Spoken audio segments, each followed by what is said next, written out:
your host, Bo Humphreys. Hello, I'm Bo Humphreys, and this is the Personal Finance Show. Today's episode is part of my FinTech series where I feature FinTech companies that are relevant to individual Canadians. Today in the studio, I have Tate Hackert, founder and president of ZayZoon. Welcome, Tate. Good to be here, Bo. Did I get that right, founder and president? Yeah, absolutely. I think I called you a CEO once. That's not right. Is there? You just don't like to use that title? No, so we do have a CEO. Oh, you have a CEO. Yeah, so our co-founder, Darcy Tour. Exactly, yes. So he's CEO. Yeah. And is it just you two? It's not. So there's Darcy, Craig, and myself. That would be the founding members of the ZayZoon team. But there's actually 7 of us that are actively, I guess, working on the project, seven employees. Okay. And that's made up of, Darcy, Craig, myself, a couple developers, and You're on the spot. You got to name them all. Yeah. I know. I won't make you. I guess I should plug them, shouldn't I? Yeah. No, you don't have to.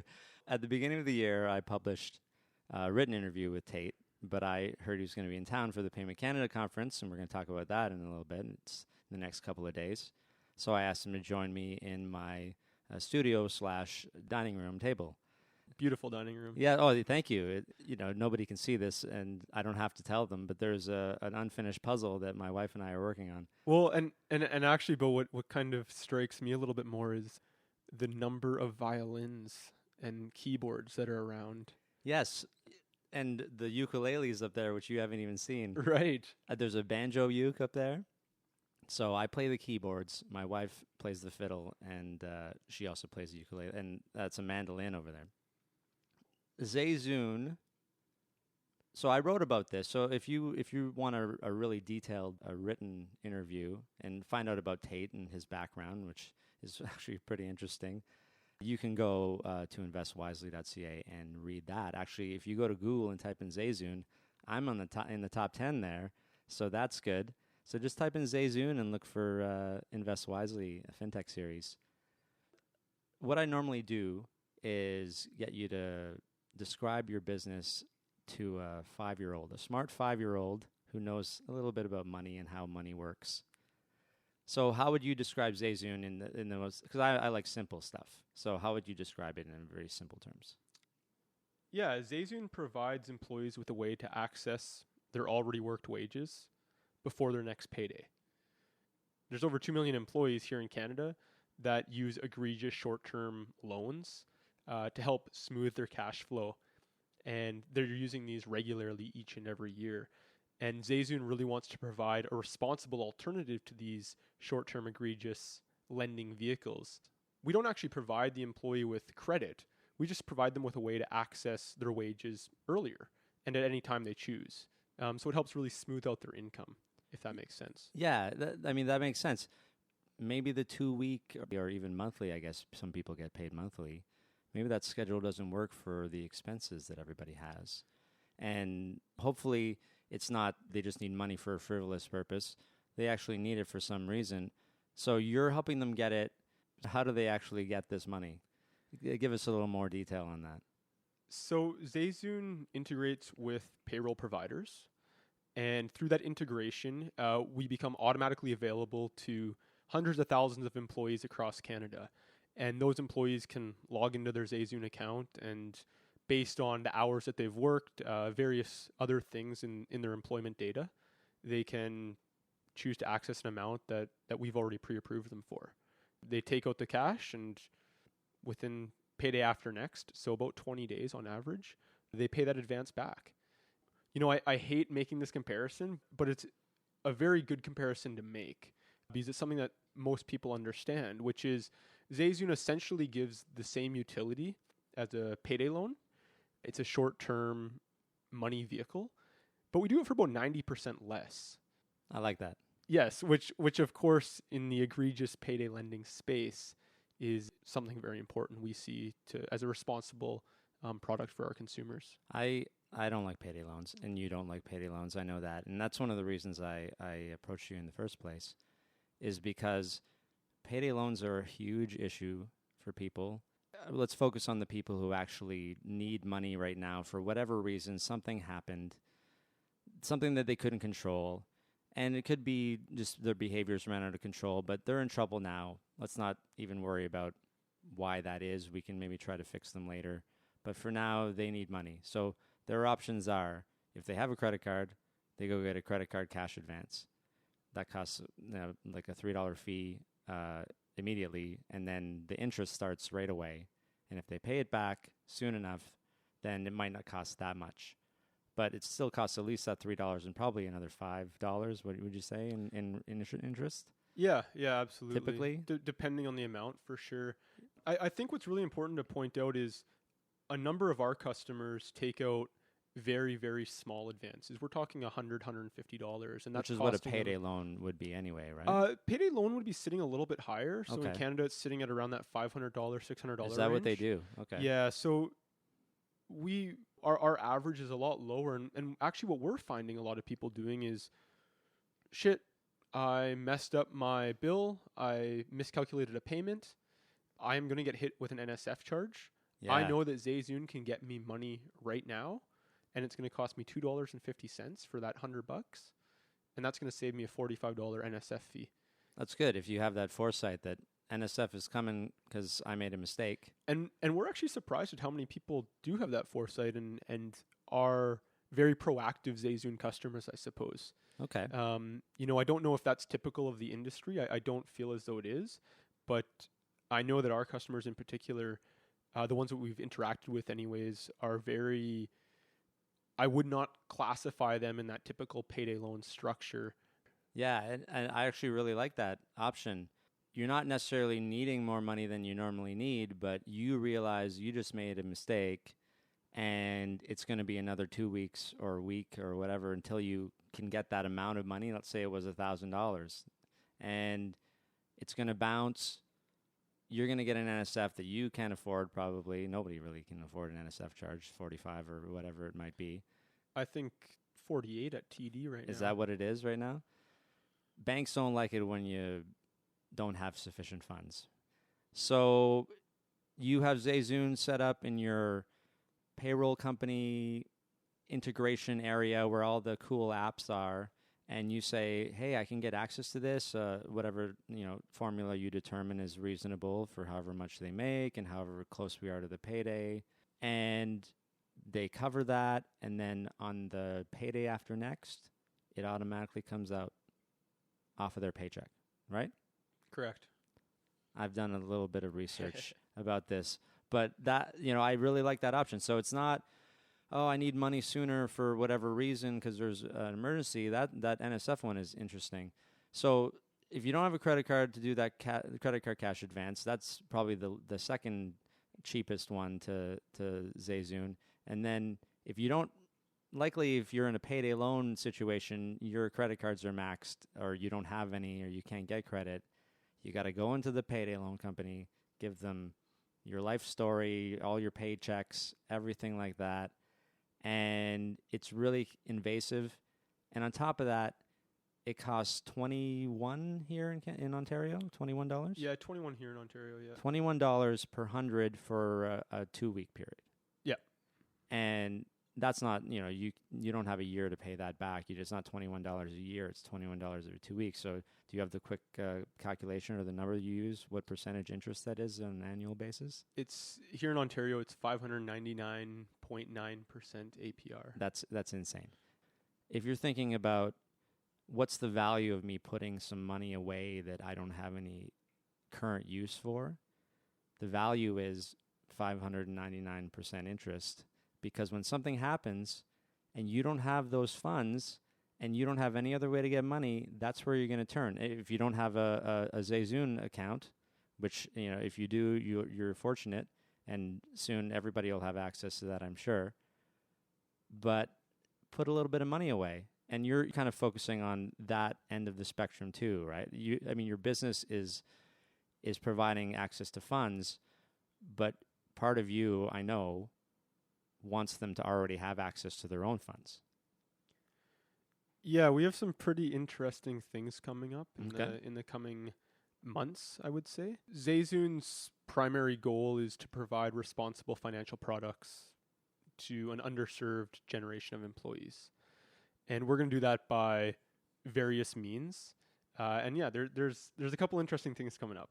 That you got to keep them on the down low. I should probably keep them on the down low. Yes. Okay. But they're going to provide some nice benefits to employees.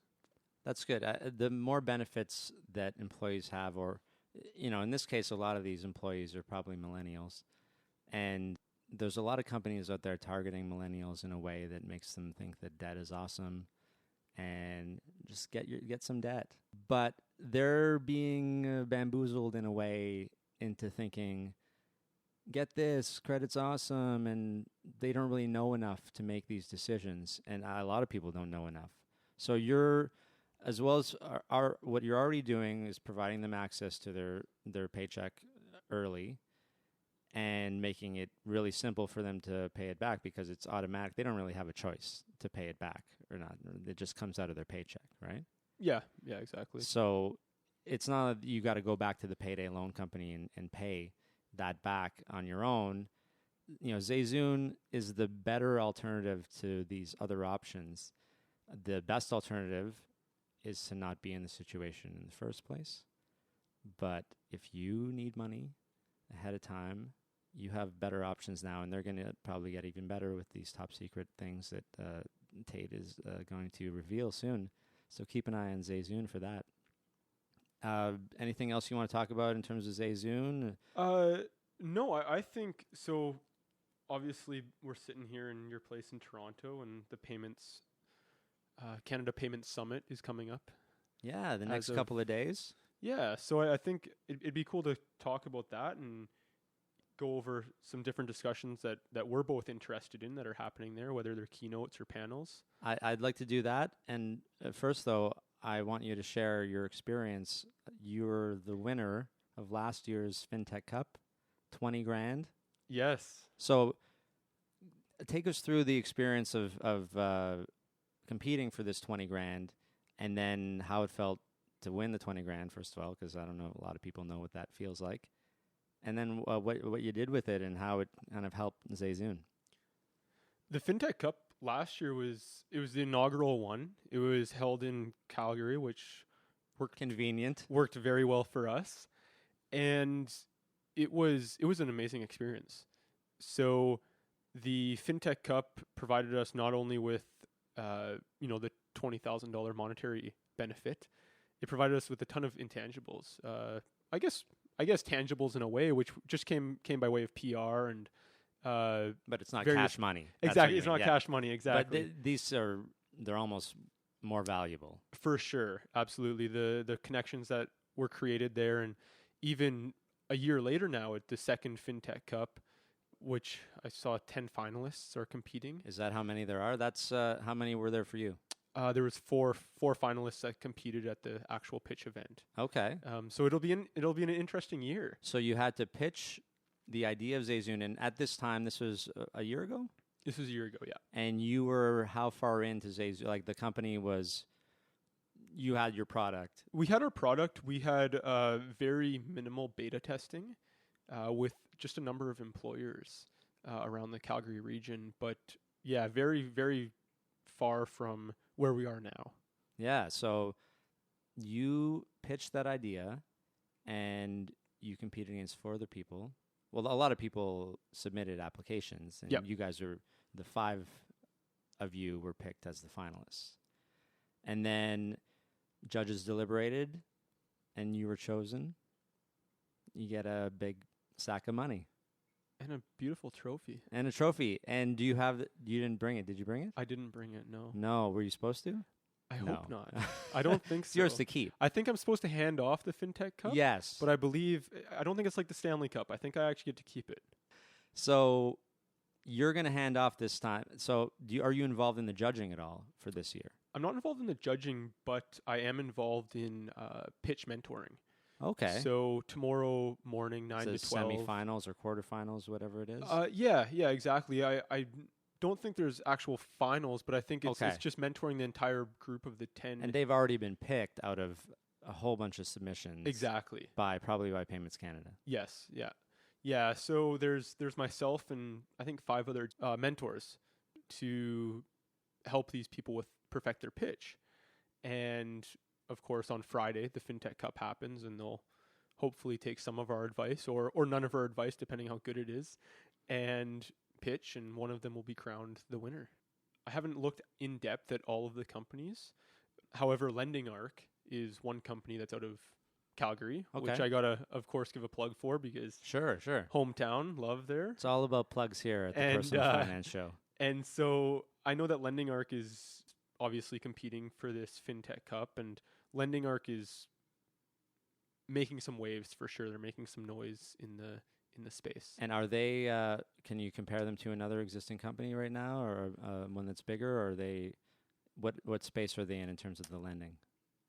There's some comparisons that could be made, but they've carved out a pretty interesting niche for themselves, which is they're providing financing, point of sale financing for medical. Oh, I like that. Yes. So if somebody needs a hearing aid, I think is a good example, because this is Ontario and in other provinces as well. Healthcare is free, sort of, but there's some things that are not free, are not covered, and a lot of medical devices, say, are not. So hearing aid, I think I heard something like $6,000 for a hearing aid. I didn't know. I had no idea they were so expensive. So you get to the thing, you get to the cash register, and they're like $6,000, and you freak out. You're like, I don't have that. And on top of that, if I put this on my credit card, I wouldn't be able to pay it off right away, so I'm going to be paying 20% interest. You are handed a option from Lending Arc. Yep. And it says, pay over this amount of time and we'll sort of finance your hearing aid. Is that I believe that's correct. So I like that idea. That's actually good. And actually Artie is the CEO there, and she's a very charismatic lady, and she'd be a good individual for you to have on this podcast. I definitely saw her present at one of the summits here. Yeah. So I thought about talking to her or looking her up, because I really like that idea. It's not, hey, this is Canadian Tire and I need to finance your big screen TV, which I'm sure people will do. This has a much more noble purpose to help people who actually need these devices, need these things, and for them to not go into crazy credit card debt because of it. And a lot of these people will probably be over a certain age and maybe not even be working anymore and be on fixed income. So, well, I'm not going to call a winner yet, but I think they're in the running. So, FinTech Cup this year, it's not just $20,000 though. $20,000, and then there's some other prizes. I'm looking at the sheet right now. There's a People's Choice Award for $10,000.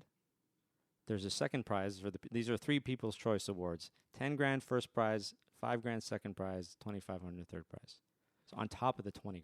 A lot of prizes to go around. I like that. That's awesome. So you don't get the prestige of the FinTech Cup and the $20,000, but $10,000 is not too shabby.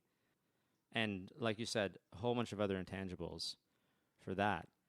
So that's the FinTech Cup. That's one of the things I'm going to be looking at over the next couple of days, and I'm excited about that. But that's just part of this payments conference. I'm looking for FinTech things and things that are related to individuals, as I normally do. But let's go through the schedule and see what kind of things are going on. So my favorite things of the day are breakfast and lunch. So those are definitely on my agenda. And so actually the lunch last year was amazing. Was it? They had various ethnic foods, which I'm always a fan of. So I assume they'll have the same, even though it's in a different city, they'll have the same level of quality in their choice. I would think so. It's a very well put on conference. It's not just going to be cucumber sandwiches, which I don't really like so much. So other than the breakfast and lunch, which I'm very excited about, there's some pretty cool stuff in here. And a lot of stuff I don't understand. Maybe you could explain what blockchain is to me and everybody else in the most basic way that you can think of. So I should probably have someone explain what blockchain is to me first. Is it related to Bitcoin?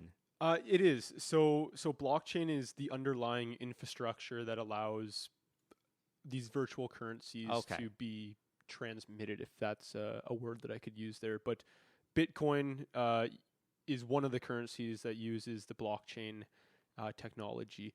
XRP, which is Ripple, Ripple's another company that's I've doing heard of some- that company. Yeah, Ripple's doing some really amazing things in the blockchain space. And actually last year in the Payments Canada conference in Calgary, Ripple, along with SAP and ATB, which is a local Alberta credit union. It's a sponsor, isn't it? They are this year, yeah. Yeah, I see that on this app here.